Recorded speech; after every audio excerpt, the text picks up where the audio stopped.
യേശുവെ നന്ദി, യേശുവെ സ്തുതി. ആദ്യം കൃപാസന മാതാവിന് 1000 കോടി നന്ദി പറയുന്നു.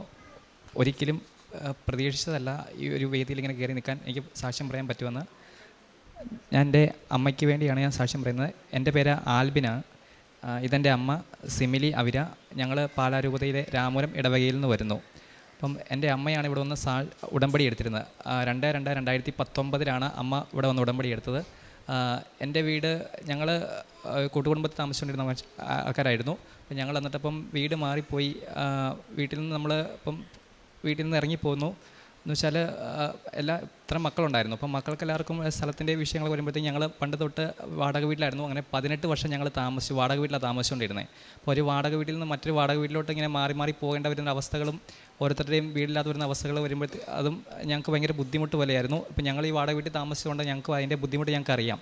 അപ്പം ഞങ്ങൾ ഏറ്റവും കൂടുതൽ അമ്മയാണ് ഇവിടെ വന്ന് ഉടമ്പടി എടുത്തത്. അപ്പം അമ്മയുടെ കൂട്ടത്തിൽ ഞാനിവിടെ വന്നിട്ടുണ്ട്. അപ്പം അമ്മ എന്ന് തൊട്ട് ഉടമ്പടി എടുത്തോ അന്ന് തൊട്ട് ഞാനും അമ്മയുടെ കൂട്ടത്തിൽ പ്രാർത്ഥനകൾ ചെല്ലാനും കൂടുന്നുണ്ട്.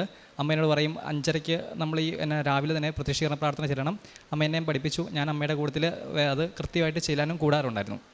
അപ്പം അങ്ങനെ അമ്മച്ചിക്ക് അപ്പം ഞങ്ങളിങ്ങനെ വീട് മാറി നടന്ന് മടുത്തു. അവസാനം ഞങ്ങൾക്ക് ഏതെങ്കിലും ഒരു വീട് കിട്ടാനായിട്ട് അപ്പം ഞങ്ങൾ ഒത്തിരി ആദ്യം ആഗ്രഹിച്ച് പ്രാർത്ഥിച്ചു. അങ്ങനെ ഇരിക്കുമ്പോഴാണ് അമ്മച്ചി ഇവിടെ വന്ന് 2/2/2019 വന്ന് ഇവിടെ കൃപാസനത്തിൽ ഉടമ്പടി എടുക്കുന്നത്. അപ്പോൾ ആ സമയത്ത് ഞാൻ അമ്മച്ചിയുടെ കൂട്ടത്തിൽ ഇവിടെ വന്നിട്ടില്ല. അമ്മയുടെ കൂട്ടുകാരികളുടെ കൂട്ടത്തിലാണ് ഇവിടെ വന്നേക്കുന്നത്. അവരാണ് ഇവിടെ കൊണ്ടുവന്നത്.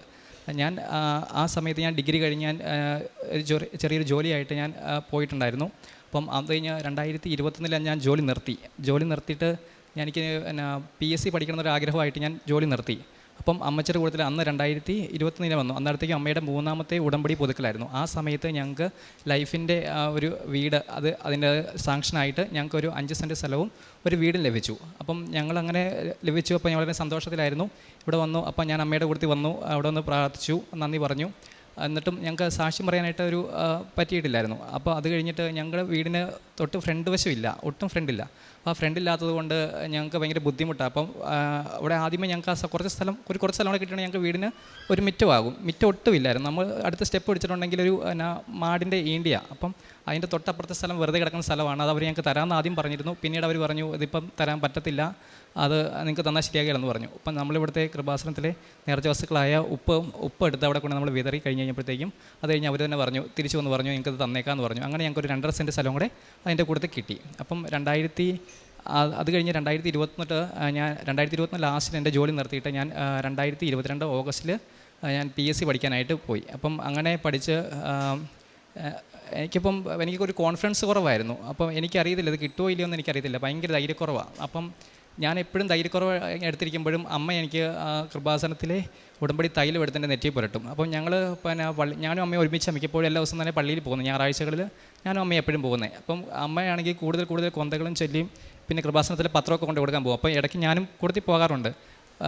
പക്ഷേ എനിക്കൊരു നാണം പോലെയായിരുന്നു ഈ കൃപാസനത്തിൽ പത്രം കൊടുക്കും. പക്ഷേ അമ്മയ്ക്ക് അതൊന്നും ഒരു കാര്യമായിട്ടൊന്നും അമ്മയ്ക്കൊരു വിഷയമുള്ള കേസല്ല. അമ്മയ്ക്ക് ഇതെല്ലാം ഭയങ്കര ഇൻട്രസ്റ്റോടു കൂടി അമ്മ എല്ലാ കാര്യങ്ങളും ചെയ്തുകൊണ്ടിരുന്നത്. അപ്പോൾ എനിക്കൊരു നാണമാണ്.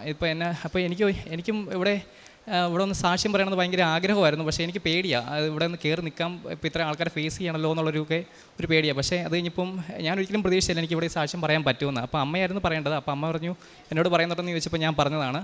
അപ്പം അങ്ങനെ അത് കഴിഞ്ഞ് 2023 ഒരു പോലീസിൻ്റെ പരീക്ഷ എഴുതി. അപ്പം അതിൽ ഞാൻ ഒരിക്കലും പ്രതീക്ഷിച്ചില്ല ലിസ്റ്റിൽ വരുമെന്ന്. അപ്പം ഞാൻ പഠിക്കുന്നുണ്ടായിരുന്നു, അത്യാവശ്യം നന്നായിട്ട് പഠിക്കാനും പറ്റുന്നുണ്ടായിരുന്നു. അപ്പോൾ ഞാൻ നന്നായിട്ട് കൊന്തയും കാര്യങ്ങളൊക്കെ ചൊല്ലിയിട്ടാണ് പഠിക്കുന്നത്. പക്ഷേ അന്നത്തെ ആ പരീക്ഷ ദിവസം എനിക്ക് നന്നായിട്ടൊന്നും പെർഫോം ചെയ്യാൻ പറ്റിയില്ല. ഞാൻ ഒരിക്കലും പ്രതീക്ഷിച്ചില്ല ലിസ്റ്റിനകത്ത് അതിൻ്റെ നമ്മൾ വരും, വന്നാൽ തന്നെ ജോലി കിട്ടുമെന്ന് എനിക്ക് ഒരു പ്രതീക്ഷയില്ലായിരുന്നു. അപ്പോൾ എപ്പോഴും എന്നെ കൂടുതൽ ആശ്വസിപ്പിച്ചുകൊണ്ടിരിക്കുന്ന എൻ്റെ അമ്മച്ചിയാണ്. അമ്മ എപ്പോഴും പറയും അതൊന്നും കുഴപ്പമില്ല, നമുക്ക് ഉറപ്പായിട്ടും കിട്ടുമെന്ന് പറഞ്ഞു.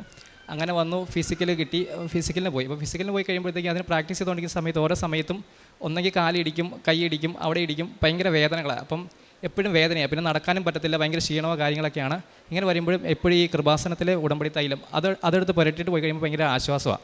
പിന്നെ അതിൻ്റെ ഇടയ്ക്ക് വരുന്ന ഇഷ്ടംപടി പരീക്ഷകളുമുണ്ട്. അപ്പോൾ എപ്പോഴും പരീക്ഷകൾ വന്നുകൊണ്ടിരിക്കും. അപ്പം പോകുന്ന സമയത്തെല്ലാം ഈ കൃപാസനത്തിലെ ഉപ്പും ഉടമ്പടി തൈലം എടുത്ത് നെറ്റി പുരട്ടിയിട്ടാണ് ഞാൻ പോകുന്നത്. അപ്പോൾ അത് അമ്മയാണ് പുരട്ടി തരുന്നത്. ഞാൻ പുരട്ടിയിട്ട് എനിക്ക് സമാധാനമാകത്തില്ല. പക്ഷേ ഞാൻ അമ്മച്ചിനെ വിളിപ്പിച്ചുകൊണ്ട് വന്നിട്ട് അമ്മേനെ കണ്ട് തന്നെ വീണ്ടും അതെൻ്റെ നെറ്റി പുരട്ടി കഴിഞ്ഞിട്ട് ഞാൻ അങ്ങനെ പോയിക്കൊണ്ടിരുന്നത്. അപ്പോൾ അങ്ങനെ പോയി എഴുതി. അത് കഴിഞ്ഞ് കഴിഞ്ഞ ദിവസം അതിൻ്റെ എക്സാമൊക്കെ എഴുതി പാസ്സായി. എനിക്ക് മെഡിക്കലിന് പോകാൻ ചില പേടിയായിരുന്നു. അപ്പം എനിക്ക് മെഡിക്കലിൻ്റെ കേസ് എല്ലാവരും ഓരോരുത്തരുടെ കഥകൾ നമ്മൾ കേട്ടോണ്ടിരിക്കുമല്ലോ. അപ്പോൾ അങ്ങനെ കേട്ട് ആ കഥകൾ കേട്ടപ്പോൾ മെഡിക്കൽ ചിലപ്പോൾ കിട്ടാൻ പാടാന്നൊക്കെ പറഞ്ഞു. പക്ഷേ എനിക്ക് ധൈര്യം കുറവാണ്. അപ്പോഴും ഈ കൃപാസനത്തിലെ ഉടമ്പടി തൈലമാണ് എന്നെ സംരക്ഷിച്ചത്. അപ്പോൾ അതെടുത്ത് പുരട്ടി പോയി. അവിടെ ചെന്ന് കഴിഞ്ഞപ്പോഴത്തേക്കും അത് മെഡിക്കലും ക്ലിയർ ചെയ്തു. എനിക്ക് അതിൻ്റെ അഡ്വൈസും വന്നു. ഇനിയിപ്പോൾ ഉടനെ അപ്പോയിൻമെൻറ്റും കിട്ടും. പിന്നെ അതിനുശേഷം എനിക്ക് ഇപ്പോൾ വീണ്ടും പരീക്ഷ എഴുതിക്കൊണ്ടിരിക്കുകയാണ്. എനിക്ക് ഇനിയും പഠിക്കണം എന്ന് ഭയങ്കര ആഗ്രഹമുണ്ട്. അതിനു വേണ്ടി ഞാൻ മാക്സിമം ട്രൈ ചെയ്യുന്നുണ്ട്. അപ്പോൾ അതോടൊപ്പം തന്നെ പ്രാർത്ഥനയിലൂടെ മാത്രമാണ് എനിക്ക് ഈ സംഭവം കിട്ടിയത്. ഞാൻ ഒരിക്കലും പ്രതീക്ഷിച്ചതല്ല. ഞാനപ്പോൾ ജോലി ചെയ്തുകൊണ്ടിരുന്ന സമയത്ത് എനിക്കറിയത്തില്ലായിരുന്നു ഇത്. ഞാനവിടെ മൊത്തം ഈ ഫോണിലും കമ്പ്യൂട്ടറിലൊക്കെയാണ് നമ്മൾ ഓരോ കാര്യങ്ങൾ ചെയ്തുകൊണ്ടിരുന്നത്. അപ്പോൾ അവിടെ ജോലി നിർത്തി കഴിഞ്ഞ് കഴിഞ്ഞപ്പോഴത്തേക്ക് ഞാൻ ചുമ്മാ നമ്മളൊരു പേപ്പറിൽ ഒരു കണക്ക് കൂട്ടി നോക്കാൻ പോലും നോക്കിയപ്പോൾ ഭയങ്കര സ്ലോയാണ്, ഭയങ്കര താമസമാണ്. മത്സര പരീക്ഷകളുടെ കാര്യങ്ങൾ അറിയാലോ. മത്സര പരീക്ഷ എന്ന് പറയുമ്പോൾ നമുക്ക് പെട്ടെന്ന് സെക്കൻഡുകൾക്കുള്ളിൽ ആൻസർ കിട്ടണം. എനിക്കൊരു രക്ഷയില്ല. എനിക്ക് എഴുതാനും അറിയത്തില്ല. ഞാൻ മൊത്തം ഫോണിലും കാൽക്കുലേറ്ററിലും ചെയ്ത് എനിക്ക് കണക്ക് കൂട്ടാനോ അല്ലെങ്കിൽ എന്തെങ്കിലും ഒരു സ്പീഡിൽ എഴുതാനൊക്കെ ആയിട്ടും ഭയങ്കര ഡിലേയാണ്. അപ്പോൾ അങ്ങനെ വന്നു കഴിഞ്ഞപ്പോഴത്തേക്കും ഒരു രക്ഷയില്ല. അപ്പം ഞാൻ അന്ന സമയത്തും എപ്പോഴും പ്രാർത്ഥനയും കൊണ്ട് മാത്രമാണ് നമ്മൾ ഈ ലെവൽ വരെ എത്തിയത്. ഞാൻ ഒന്നും ജോലി നിർത്തി കഴിഞ്ഞപ്പോഴത്തേക്ക് ഒരു 0 ആയിട്ടാണ് ഇരുന്ന മനുഷ്യനാണ് ഞാൻ ഒരിക്കലും പ്രതീക്ഷിച്ചതല്ല നമുക്കിങ്ങനെ ഒരു സർവീസിലെത്താൻ പറ്റുമെന്നോ അല്ലെങ്കിൽ ഇങ്ങനെ ഒരു നല്ല നിലയിൽ എത്താൻ പറ്റുമെന്ന് ഒരിക്കലും പ്രതീക്ഷിച്ചില്ല. അതിന് കാരണം എന്ന് വെച്ചിട്ടുണ്ടെങ്കിൽ കൃപാസനത്തിലെ ഉടമ്പടി എടുത്തുകൊണ്ടാണ്. അമ്മയുടെ കൂടെ ഞാൻ വരും. ഇവിടെ ഞാൻ എൻ്റെ ഇടയ്ക്ക് 2 പ്രാവശ്യം വന്ന് പ്രാർത്ഥിച്ചു. എനിക്ക് ഭയങ്കര വിഷമങ്ങളൊക്കെ വരുമ്പോഴത്തേക്ക് ഞാൻ ഇടയ്ക്ക് ആരോടൊന്നും പറയില്ല. ചിലപ്പം ഒന്നെങ്കിൽ നമ്മുടെ അവിടുത്തെ പള്ളി പോകും, ഒരിടയ്ക്ക് ഞാൻ ഇവിടെ വന്ന് ഇങ്ങനെ പ്രാർത്ഥിച്ചിട്ട് പോയി. അപ്പം ഇതെല്ലാം കഴിഞ്ഞ് കഴിഞ്ഞപ്പോഴത്തേക്ക് ഞാൻ ഈ ഇടയ്ക്ക് ഇനിയിപ്പം ഉടനെ ഇതിൻ്റെ അപ്പോയിൻമെൻറ്റ് ലഭിക്കും. അത് കഴിഞ്ഞ ശേഷം എനിക്ക് വേറെ റിസൾട്ടും വന്നു.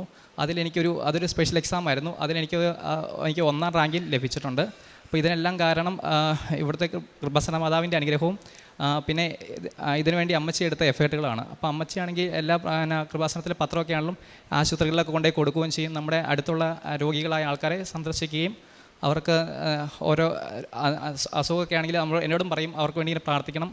ഞാൻ അവർക്ക് വേണ്ടി പ്രാർത്ഥിക്കും. അതുപോലെ തന്നെ അവർക്ക് മരുന്ന് മേടിക്കാൻ പൈസ ഇല്ലാത്ത സമയത്തും പൈസയും കാര്യങ്ങളൊക്കെ അമ്മ കൊടുക്കുകയും ചെയ്യും. പിന്നെ എല്ലാവർക്കും വേണ്ടി അമ്മ പ്രാർത്ഥിക്കാറുണ്ട്. അപ്പം അതിൻ്റെ ഫലമായിട്ടാണ് ഞങ്ങൾക്ക് ഇവിടെ നിൽക്കാൻ പറ്റിയത്. പിന്നെ ഞങ്ങൾക്കൊരു വീട് ലഭിച്ചു.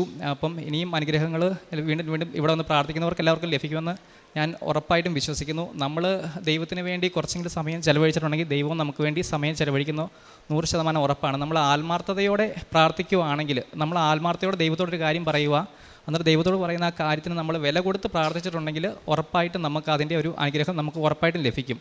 നമ്മൾ നമുക്കിപ്പോൾ എല്ലാവരും ഭയങ്കര ബിസി ലൈഫൊക്കെയാണ്. പക്ഷേ എന്നാലും ആ സമയത്തിൽ നമ്മൾ കുറച്ച് നേരമെങ്കിലും ഒരു അരമണിക്കൂറെങ്കിലും നമ്മൾ ദൈവത്തിന് കൊടുത്തിട്ടുണ്ടെങ്കിൽ ആ ദൈവം ആ അരമണിക്കൂറിന് പകരം അതിൻ്റെ 1000 ഇരട്ടി സമയം നമുക്ക് ഉറപ്പായിട്ടും തരും. നമ്മളെ എല്ലാവിധ ആപത്തുകളും നമ്മളെ കാത്തുരക്ഷിച്ചോളും.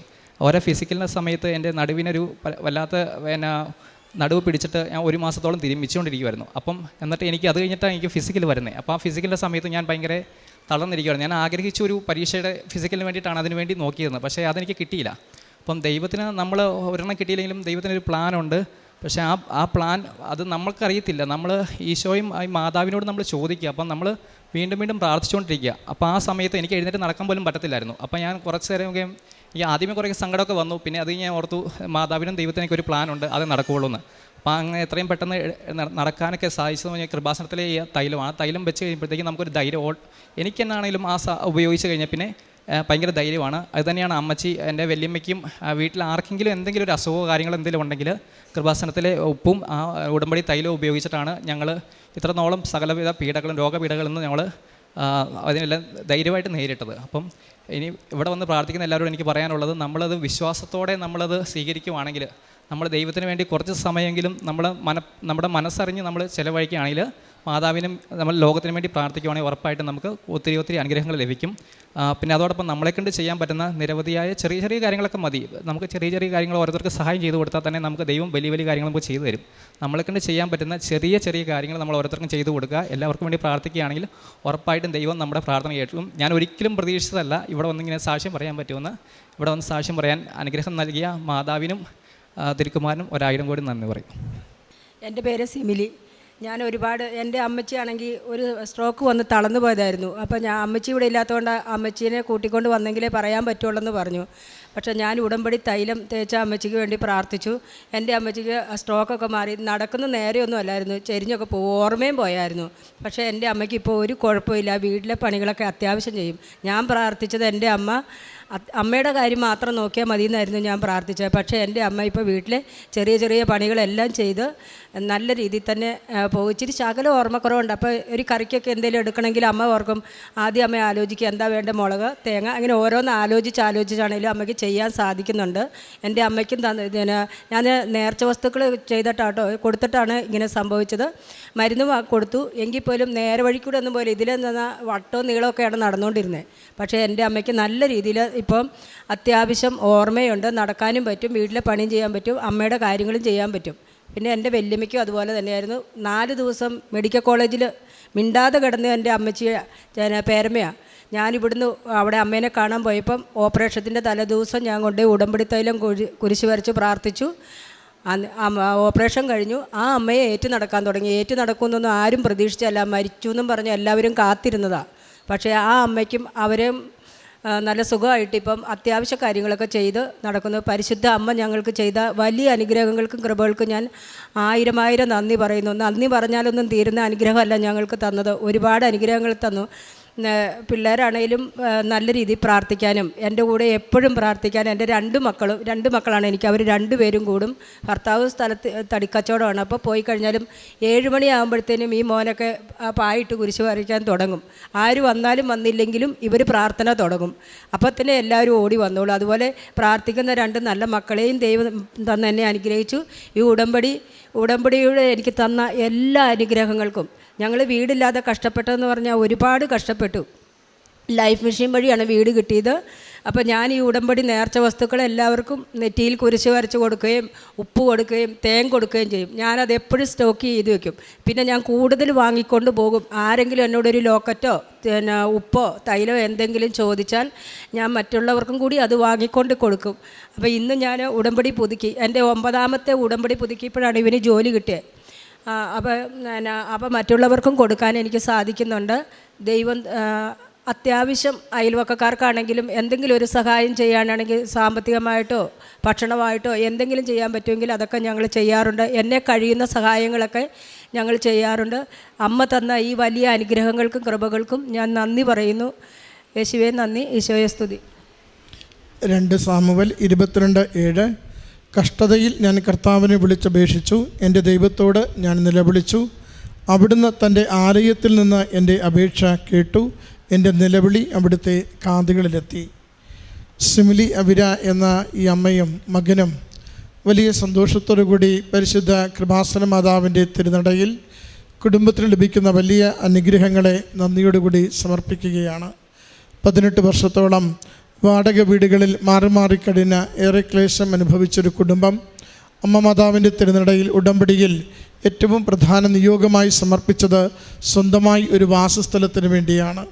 മകൻ പറഞ്ഞുവത് അമ്മ മാതാവിൻ്റെ സംരക്ഷണയിൽ അത് നിയോഗം എഴുതി സമർപ്പിച്ച് അല്പനാൾ മുന്നോട്ട് പോകുമ്പോൾ തന്നെ 5 സെൻറ്റ് സ്ഥലവും വീടും കൂടി ലൈഫ് പദ്ധതിയിലൂടെ അനുവദിക്കുകയും ബാക്കിയുള്ള സമ്പത്ത് കൂടി സ്വരുക്കൂട്ടി ഒരു സ്വന്തമായൊരു ഭവനം പൂർത്തീകരിച്ചെടുക്കുവാൻ ഈ നാളുകളിൽ അമ്മ മാതാവും തിരുക്കുമാരനും സഹായിച്ചതിനെക്കുറിച്ച് ഒരു നല്ല ജോലിക്ക് വേണ്ടിയുള്ള പ്രാർത്ഥനയും ആഗ്രഹവും ഉണ്ടായിരുന്ന താൽക്കാലിക ജോലി ഉപേക്ഷിക്കുകയും PSC പഠിക്കുകയും അമ്മയോടൊപ്പം ചേർന്ന് ഉടമ്പടിയുടെ എല്ലാ പ്രാർത്ഥനകളിലും എല്ലാ സത്കർമ്മങ്ങളിലും പങ്കുചേരുകയും പരിശുദ്ധ കൃപാസന മാതാവിൻ്റെ തിരുനടയിലെത്തി ഓരോ തവണയും തൻ്റെ ജീവിതത്തെ വിശുദ്ധീകരിച്ച് അമ്മയുടെ സംരക്ഷണയിൽ സമർപ്പിക്കുകയും ചെയ്തതിലൂടെ മകന് ഇപ്പോൾ ഒരു ജോലി, സർക്കാർ ജോലി, അതിൻ്റെ അഡ്വൈസ് വന്നിരിക്കുന്നു. മറ്റ് 2 ലിസ്റ്റുകളിൽ മകൻ വന്നു ചേർന്നിരിക്കുന്നു. അങ്ങനെ മകൻ്റെ ഭാവി ജീവിതത്തെ സുരക്ഷിതമാക്കി മകനെ പരിപാലിച്ചതിനെ സാക്ഷ്യപ്പെടുത്തി. ഇവരുടെ വാക്കുകളിൽ നിരന്തരം നമ്മൾ കാണുന്നത് ഏറെ ദൈന്യതയിലൂടെയും ക്ലേശങ്ങളിലൂടെയുമാണ് കുടുംബവും ജീവിതവും അതിൻ്റെ സാഹചര്യങ്ങളും കടന്നുപോയതെങ്കിലും അചഞ്ചലമായ വിശ്വാസത്തിൽ പരിശുദ്ധമ്മയുടെ ഉടമ്പടിയിലുള്ള മുഴുവൻ ശരണത്തിലും ജീവിതത്തെ നയിക്കുവാൻ ഇവർക്കെപ്പോഴും സാധിക്കുന്നുണ്ടായിരുന്നു. ജീവിതത്തിൽ വരുന്ന കാലാവസ്ഥകൾ മാറിയല്ല, മറിച്ച് അചഞ്ചലമായി അമ്മ മാതാവിൽ അടിയുറച്ച് നിന്നുകൊണ്ട് അമ്മയുടെ വലിയ സംരക്ഷണവും സഹായവും ജീവിതത്തിൻ്റെ ഏതൊരു വലിയ നല്ല പ്രശ്നങ്ങൾക്കും പരിഹാരമാകും. അതുകൊണ്ട് കൺവെട്ടത്തൊന്നും കാണുന്നില്ലെങ്കിലും എൻ്റെ കർത്താവെല്ലാം അറിയുന്നുണ്ട് എന്ന ബോധ്യത്തോടു കൂടി ഓരോ നിയോഗത്തെയും സമർപ്പിച്ച് പ്രാർത്ഥിക്കുന്നതാണ് ഈ മക്കളുടെ രീതിയെന്ന് നമുക്കറിയാം. അത് ഭവനം നിർമ്മിക്കുവാനോ സ്ഥലം വാങ്ങുവാനോ വഴിയൊന്നുമില്ലെങ്കിലും ഒരു സ്ഥിരമായ വാസസ്ഥലത്തിന് വേണ്ടി പ്രാർത്ഥിക്കുക. ജോലിയോ ജോലിക്കുള്ള സാധ്യതയോ കൺവെട്ടത്തില്ലെങ്കിലും ആ സ്ഥിര ജോലിക്ക് വേണ്ടി അമ്മ മാതാവിൻ്റെ അരികിൽ ശരണപ്പെട്ട് സമർപ്പിക്കുക. സമയച്ചുരുക്കത്തിൻ്റെ അമ്മ, അസാധ്യ കാര്യങ്ങളെ വേഗത്തിൽ സാധ്യതയാക്കി കൊടുക്കുന്ന അമ്മ, മക്കളുടെ ജീവിതത്തെയും അതിൻ്റെ കഷ്ടപ്പാടുകളെയും ദൈവസന്നിധിയിലുള്ള ഇടതടവില്ലാതെയുള്ള പ്രാർത്ഥനകളെയും സ്വീകരിക്കുകയും അത് അനുഗ്രഹമായി കുടുംബത്തിന് മാറ്റുകയും ചെയ്യുന്നുവെന്ന് അമ്മയും മകനും ഒരുപോലെ സാക്ഷ്യപ്പെടുത്തുന്നു. അമ്മയുടെ വാക്കുകളിൽ നമ്മൾ കേട്ടു, മുതിർന്ന മക്കൾ 7 മണിയാകുമ്പോൾ തന്നെ പായ വിരിച്ച് കുരിശു വരയ്ക്കുവാൻ ഇരിക്കുന്നു എന്നത് തന്നെ എത്രത്തോളം ദൈവികമായ സാന്നിധ്യവും ദൈവചിന്തയും മക്കളിൽ ആഴപ്പെട്ടിരിക്കുന്നു. ഉടമ്പടി ജീവിതം എത്രത്തോളം അവരെ അതിനെ കെൽപ്പുള്ളവരാക്കി മാറ്റി എന്നത് സൂചിപ്പിക്കുകയാണ്. പ്രിയമുള്ളവരെ, ഉടമ്പടി ജീവിതം നമ്മുടെ ഓരോ കുടുംബത്തിൻ്റെയും നവീകരണത്തിലുള്ള ഏറ്റവും പുതിയ മാർഗമാണ്, ഏറ്റവും ഫലവത്തായ മാർഗമാണ്. അവിടെ പ്രാർത്ഥനയുടെ അടരുകളുണ്ട്, കാരുണ്യപ്രവൃത്തിയുടെ അടരുകളുണ്ട്. ജീവിതത്തെ തന്നെ വിശുദ്ധീകരിക്കുവാൻ കൗദാശിക ജീവിതത്തിലേക്ക് നമ്മളെ ചേർത്ത് നിർത്തുന്ന അടരുകളുണ്ട്. ഈ കൗദാശിക ജീവിതത്തിലുള്ള നമ്മുടെ ചേർന്ന് നിൽപ്പും വ്യക്തിപരമായ പ്രാർത്ഥനയിലുള്ള നമ്മുടെ വളർച്ചയും കാരുണ്യ പ്രവൃത്തികളിലൂടെയുള്ള നമ്മുടെ സന്മനസ്സും ആത്മാവിൻ്റെ വിശാലതയും അത് ദൈവസന്നിധിയിൽ നാം സമർപ്പിക്കുന്ന അപേക്ഷകൾ വേഗത്തിലത് സ്വീകരിക്കപ്പെടുവാൻ നമുക്ക് ഫലമണിയുവാൻ കാരണമാകുന്നു. അതിൻ്റെ സാക്ഷ്യമാണ് ഈ അമ്മയും മകനും ഈ തിരുവൾത്താരയിൽ സാക്ഷ്യപ്പെടുത്തുക, സമർപ്പിക്കുക. ഇവർക്ക് ലഭിച്ച വലിയ നന്മകളെ സന്തോഷത്തോടെ സ്നേഹത്തോടെ ദൈവസന്നിധിയിൽ സമർപ്പിച്ച് കരങ്ങളടിച്ച് ഈ സാക്ഷ്യം നമുക്ക് സമർപ്പിക്കാം. അത്യപൂർവ ദൈവാനുഭവങ്ങൾ ഇനി നിങ്ങൾക്കും സ്വന്തം. ഈ യൂട്യൂബ് ചാനൽ ഇതുവരെ സബ്സ്ക്രൈബ് ചെയ്തിട്ടില്ലെങ്കിൽ ഇപ്പോൾ തന്നെ സബ്സ്ക്രൈബ് ചെയ്യുക. ഈ